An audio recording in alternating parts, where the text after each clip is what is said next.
Hi ವೀಕ್ಷಕರೇ, ನೋಡಿ, ಸರ್ಕಾರದಿಂದ ಗೃಹಲಕ್ಷ್ಮಿ ಫಲಾನುಭವಿಗಳಿಗೆ 2 ಭರ್ಜರಿ ಗುಡ್ಡಿಸ್ನ ಕೊಟ್ಟಿದ್ದಾರೆ. ಹೌದು ವೀಕ್ಷಕರೇ, ನೂತನ ಸಿಎಂ ಆದ ಡಿ.ಕೆ. ಶಿವಕುಮಾರ್ ಅವರು ಸುಮಾರು 4,30,000ಕ್ಕಿಂತ ಅಧಿಕ ಫಲಾನುಭವಿಗಳ ಒಂದು ಹೆಸರನ್ನ ಗೃಹಲಕ್ಷ್ಮಿ ಯೋಜನೆಯಿಂದ ಕ್ಯಾನ್ಸಲ್ ಮಾಡಿದ್ದಾರೆ. ಈ ಫಲಾನುಭವಿಗಳ ಹೆಸರನ್ನ ಕ್ಯಾನ್ಸಲ್ ಮಾಡಿ ನಿಮ್ಮ ಬ್ಯಾಂಕ್ ಖಾತೆಗೆ ಸರ್ಕಾರ ಇನ್ನು ಮುಂದೆ 2,000 ಹಣ ಬದಲು ಪ್ರತಿ ತಿಂಗಳು 4,000 ಹಣನ ಜಮಾ ಮಾಡುತ್ತೆ. ಏಕೆ 4,000 ಹಣ ಬರುತ್ತೆ ಅಂತ ತಿಳಿಸ್ಕೊಡ್ತೀನಿ. ಅದೇ ರೀತಿ ಸರ್ಕಾರದಿಂದ ಈಗಾಗಲೇ 6,000 ಹಣ ಜಮಾ ಆಗಿದ್ದು, ಜಮಾ ಆಗಿರುವ ಒಂದು ಮೆಸೇಜ್ ಕೂಡ ನೀವು ಸ್ಕ್ರೀನಲ್ಲಿ ನೋಡ್ಬೋದು. ಇದೇ ರೀತಿ ನಿಮ್ಮ ಬ್ಯಾಂಕ್ ಖಾತೆಗೂ ಕೂಡ ಸರ್ಕಾರ ನಾಳೆ ಶನಿವಾರ ಜೂನ್ 20ರಂದು ಕರ್ನಾಟಕದ 26 ಜಿಲ್ಲೆಗಳಿಗೆ 2 ಹಂತಗಳಲ್ಲಿ ಮಧ್ಯಾಹ್ನ ಸುಮಾರು 1 ಗಂಟೆಯ ಸಮಯಕ್ಕೆ ಈ ಗೃಹಲಕ್ಷ್ಮಿ ಯೋಜನೆಯ 6,000 ಹಣನ ಜಮಾ ಮಾಡ್ತಾ ಇದ್ದಾರೆ. ಅದೇ ರೀತಿ ರೇಷನ್ ಕಾರ್ಡ್ ದಾರರಿಗೂ ಕೂಡ 3 ಭರ್ಜರಿ ಗುಡ್ಡಿಸ್ನ ಕೊಟ್ಟಿದ್ದು, ಹೊಸ ರೇಷನ್ ಕಾರ್ಡ್ಗೆ ಅರ್ಜಿ ಕೂಡ ಸ್ವೀಕಾರ ಮಾಡ್ತಾ ಇದ್ದಾರೆ. ಹಾಗಾದರೆ ಸರ್ಕಾರದಿಂದ ಬಂದಿರುವ ಮಾಹಿತಿ ಏನು ಅಂತ ತಿಳ್ಕೊಳ್ಳೋಣ. ಅದಕ್ಕಿಂತ ಮೊದಲು ನೀವು ನನ್ನ ಚಾನಲ್ನ ಸಬ್ಸ್ಕ್ರೈಬ್ ಆಗದೆ ಆಗಿ ವಿಡಿಯೋ ನೋಡ್ತಾ ಇದ್ರೆ ದಯವಿಟ್ಟು ಪ್ರತಿಯೊಬ್ಬರು ನನ್ನ ಚಾನಲ್ನ ಸಬ್ಸ್ಕ್ರೈಬ್ ಮಾಡ್ಕೊಳ್ಳಿ, ಹಾಗೆ ವಿಡಿಯೋಗೆ ಒಂದು ಲೈಕ್ನ ಕೊಡಿ. ಹೌದು ವೀಕ್ಷಕರೇ, ಮುಖ್ಯಮಂತ್ರಿಗಳಾದ ಡಿ.ಕೆ. ಶಿವಕುಮಾರ್ ಅವರು ಸುಮಾರು 4 ಲಕ್ಷಕ್ಕಿಂತ ಅಧಿಕ ಫಲಾನುಭವಿಗಳ ಹೆಸರನ್ನ ಗೃಹಲಕ್ಷ್ಮಿ ಯೋಜನೆಯಿಂದ ಕ್ಯಾನ್ಸಲ್ ಮಾಡಿದ್ದಾರೆ. ಯಾಕಂದರೆ ಈ ಒಂದು ಫಲಾನುಭವಿಗಳಲ್ಲಿ ಸಾಕಷ್ಟು ಫಲಾನುಭವಿಗಳು ಮರಣ ಹೊಂದಿದ್ದಾರೆ ಮತ್ತು ಅವರ ಬ್ಯಾಂಕ್ ಖಾತೆಗೆ ಇನ್ನೂ ಕೂಡ ಆಧಾರ್ ಕಾರ್ಡ್ನ ಲಿಂಕ್ ಮಾಡಿಸಿಲ್ಲ ಮತ್ತು ತುಂಬ ಜನ ಟ್ಯಾಕ್ಸ್ನ ಪೇ ಮಾಡ್ತಾ ಇದ್ದಾರೆ. ಇದೇ ಕಾರಣಕ್ಕೆ ಮತ್ತು ಇನ್ನಿತರ ಕಾರಣಕ್ಕೆ ಸುಮಾರು 4,30,000ಕ್ಕಿಂತ ಅಧಿಕ ಮಹಿಳೆಯರ ಹೆಸರನ್ನ ಗೃಹಲಕ್ಷ್ಮಿ ಯೋಜನೆಯಿಂದ ಸರ್ಕಾರ ಕ್ಯಾನ್ಸಲ್ ಮಾಡಿದೆ.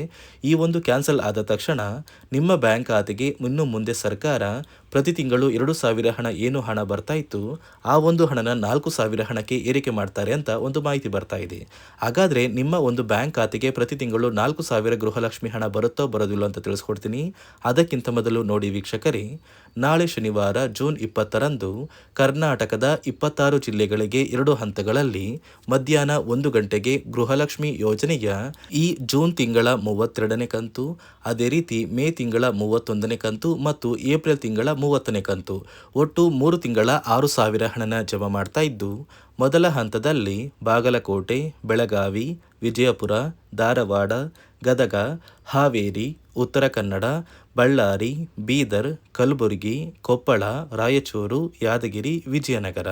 ಅದೇ ರೀತಿ ಎರಡನೆಯ ಹಂತದಲ್ಲಿ ಬೆಂಗಳೂರು ನಗರ, ಬೆಂಗಳೂರು ಗ್ರಾಮಾಂತರ, ರಾಮನಗರ, ಚಿಕ್ಕಬಳ್ಳಾಪುರ, ಚಿತ್ರದುರ್ಗ, ದಾವಣಗೆರೆ, ಕೋಲಾರ, ಶಿವಮೊಗ್ಗ, ಚಾಮರಾಜನಗರ, ಚಿಕ್ಕಮಗಳೂರು, ದಕ್ಷಿಣ ಕನ್ನಡ, ಹಾಸನ, ಕೊಡಗು, ಮಂಡ್ಯ, ಮೈಸೂರು ಮತ್ತು ಉಡುಪಿ.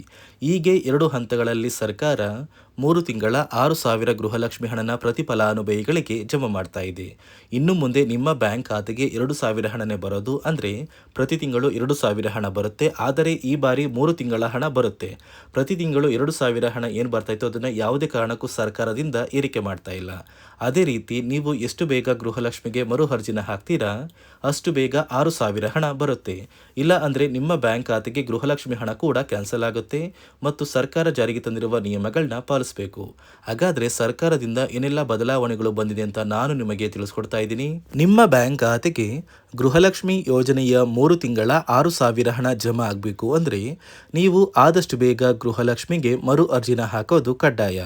ಯಾವ ಕಾರಣಕ್ಕೆ ನೀವು ಮರು ಅರ್ಜಿ ಹಾಕಬೇಕು ಅಂತ ಕೂಡ ತಿಳಿಸ್ಕೊಡ್ತಾ ಇದ್ದೀನಿ. ನೋಡಿ ವೀಕ್ಷಕರೇ, ಸುಮಾರು 2ರಿಂದ 3 ಲಕ್ಷಕ್ಕಿಂತ ಅಧಿಕ ಮಹಿಳೆಯರಿಗೆ ಗೃಹಲಕ್ಷ್ಮಿ ಹಣನ ಸರ್ಕಾರ ಕ್ಯಾನ್ಸಲ್ ಮಾಡಿದೆ. ಯಾಕಂದರೆ ಈ 3 ಲಕ್ಷಕ್ಕಿಂತ ಅಧಿಕ ಫಲಾನುಭವಿಗಳ ಬ್ಯಾಂಕ್ ಖಾತೆಗೆ ಪ್ರತಿ ತಿಂಗಳು ಗೃಹಲಕ್ಷ್ಮಿ ಹಣ ಜಮಾ ಆಗ್ತಾ ಇತ್ತು. ಸುಮಾರು ಸಾಕಷ್ಟು ಫಲಾನುಭವಿಗಳು ಮರಣ ಹೊಂದಿದ್ದಾರೆ. ಆ ಮರಣ ಹೊಂದಿರುವ ಫಲಾನುಭವಿಗಳ ಒಂದು ಸಂಖ್ಯೆ 2 ಲಕ್ಷಕ್ಕಿಂತ ಜಾಸ್ತಿ ಇದೆ. ಇದೇ ಕಾರಣಕ್ಕೆ ಪ್ರತಿ ಫಲಾನುಭವಿಗಳು ಗೃಹಲಕ್ಷ್ಮಿಗೆ ಮರು ಅರ್ಜಿನ ಹಾಕಿ ನಿಮ್ಮ ಬ್ಯಾಂಕ್ ಖಾತೆಗೆ ನೀವು ಹಣ ಪಡಿಬೇಕು. ಇಲ್ಲಿ ಮರು ಅರ್ಜಿ ಹಾಕುವ ಮೂಲಕ ಸರ್ಕಾರಕ್ಕೆ ನೀವು ಇನ್ನೂ ಕೂಡ ಗೃಹಲಕ್ಷ್ಮಿ ಹಣನ ಪಡಿತಾ ಇದ್ದೀರಿ ಅಂತ ತಿಳಿದು ಬರುತ್ತೆ. ಮತ್ತು ಯಾರೆಲ್ಲ ಫಲಾನುಭವಿಗಳು ಮರು ಅರ್ಜಿನ ಹಾಕೋಲ್ಲ ಅಂತಹ ಫಲಾನುಭವಿಗಳ ಒಂದು ಹೆಸರನ್ನ ಗೃಹಲಕ್ಷ್ಮಿ ಯೋಜನೆಯ ಅರ್ಹರ ಪಟ್ಟಿಯಿಂದ ಸರ್ಕಾರ ಕ್ಯಾನ್ಸಲ್ ಮಾಡುತ್ತೆ. ಸರ್ಕಾರಕ್ಕೆ 2 ಲಕ್ಷಕ್ಕಿಂತ ಅಧಿಕ ಮಹಿಳೆಯರು ಮರಣ ಹೊಂದಿರೋದು ತಿಳಿದು ಬಂದಿದೆ. ಇದೇ ಕಾರಣಕ್ಕೆ ಈ ಜೂನ್ ತಿಂಗಳಲ್ಲಿ ಸರ್ಕಾರದಿಂದ ನೇಮಕಗೊಂಡಿರುವ ಕೆಲವು ಅಧಿಕಾರಿಗಳು ನಿಮ್ಮ ಮನೆ ಬಾಗಿಲಿಗೆ ಬಂದು ಪ್ರತಿ ಫಲಾನುಭವಿಗಳ ಒಂದು ದಾಖಲಾತಿಗಳನ್ನ ಮರುಪರಿಶೀಲನೆ ಮಾಡಿ ಮತ್ತೆ ಅರ್ಜಿನ ಹಾಕ್ಸ್ಕೊಂಡು ಹೋಗ್ತಾರೆ. ನಂತರ ನಿಮ್ಮ ಬ್ಯಾಂಕ್ ಖಾತೆಗೆ 3 ತಿಂಗಳ 6,000 ಹಣ ಬರುತ್ತೆ.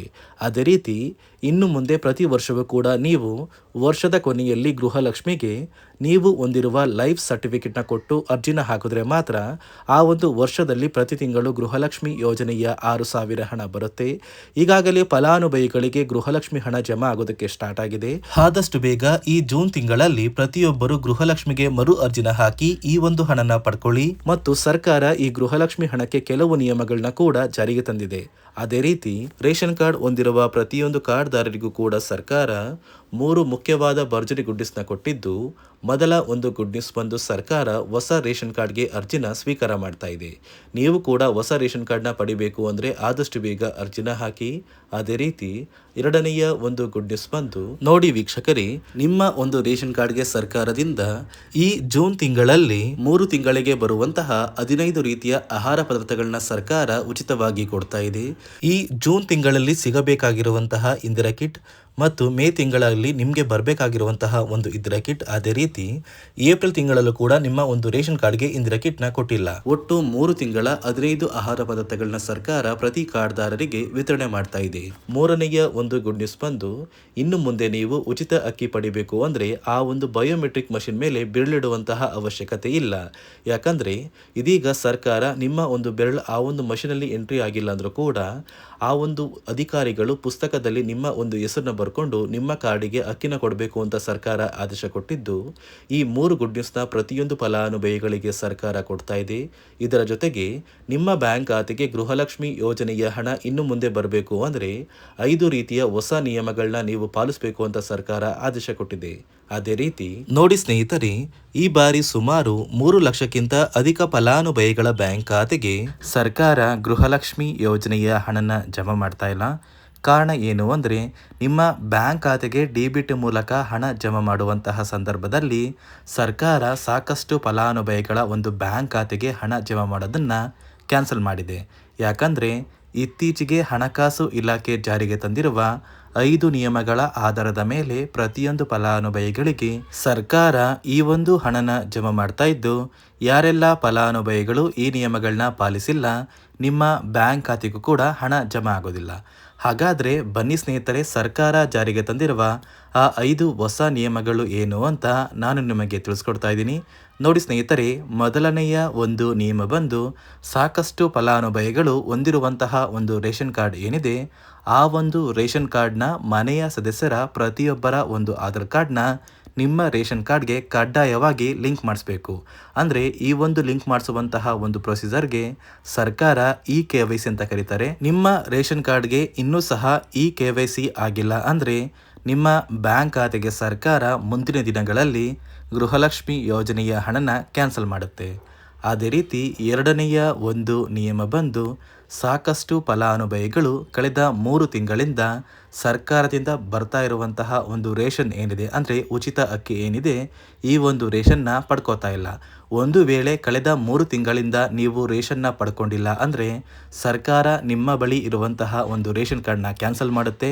ನಿಮ್ಮ ರೇಷನ್ ಕಾರ್ಡ್ನ ಸರ್ಕಾರ ಕ್ಯಾನ್ಸಲ್ ಮಾಡಿದ್ರೆ ನಿಮ್ಮ ಬ್ಯಾಂಕ್ ಖಾತೆಗೆ ಗೃಹಲಕ್ಷ್ಮಿ ಯೋಜನೆಯ ಹಣ ಇರ್ಬೋದು ಮತ್ತು ಸರ್ಕಾರದಿಂದ ಬರುವಂತಹ ಒಂದು ಸೌಲಭ್ಯಗಳನ್ನ ನೀವು ಕಳ್ಕೋಬೇಕಾಗುತ್ತೆ. ಅದೇ ರೀತಿ ಮೂರನೆಯ ಒಂದು ನಿಯಮ ಬಂದು, ನೋಡಿ ಸ್ನೇಹಿತರೆ, ನಿಮ್ಮ ಬಳಿ ಇರುವಂತಹ ಒಂದು ಆಧಾರ್ ಕಾರ್ಡ್ ಏನಿದೆ ಆ ಒಂದು ಆಧಾರ್ ಕಾರ್ಡ್ನ ಕಳೆದ 15 ವರ್ಷಗಳಲ್ಲಿ ನೀವು ಯಾವುದೇ ರೀತಿಯ ಒಂದು ತಿದ್ದುಪಡಿನ ಮಾಡಿಸಿಲ್ಲ ಅಂದರೆ ನಿಮ್ಮ ಬ್ಯಾಂಕ್ ಖಾತೆಗೆ ಸರ್ಕಾರ ಗೃಹಲಕ್ಷ್ಮಿ ಯೋಜನೆಯ ಹಣನ ಕ್ಯಾನ್ಸಲ್ ಮಾಡುತ್ತೆ. ಯಾಕಂದರೆ ಸರ್ಕಾರದಿಂದ ಬಂದಿರುವಂತಹ ಒಂದು ಆದೇಶದ ಪ್ರಕಾರ ಪ್ರತಿಯೊಂದು ಫಲಾನುಭವಿಗಳು ಕಳೆದ 15 ವರ್ಷಗಳಲ್ಲಿ ಯಾವುದೇ ರೀತಿಯ ಒಂದು ತಿದ್ದುಪಡಿನ ನಿಮ್ಮ ಆಧಾರ್ ಕಾರ್ಡ್ಗೆ ನೀವು ಮಾಡಿಸಿಲ್ಲ ಅಂದರೆ ಕಡ್ಡಾಯವಾಗಿ ಆದಷ್ಟು ಬೇಗ ನಿಮ್ಮ ಆಧಾರ್ ಕಾರ್ಡ್ಗೆ ತಿದ್ದುಪಡಿನ ಮಾಡಿಸಿ.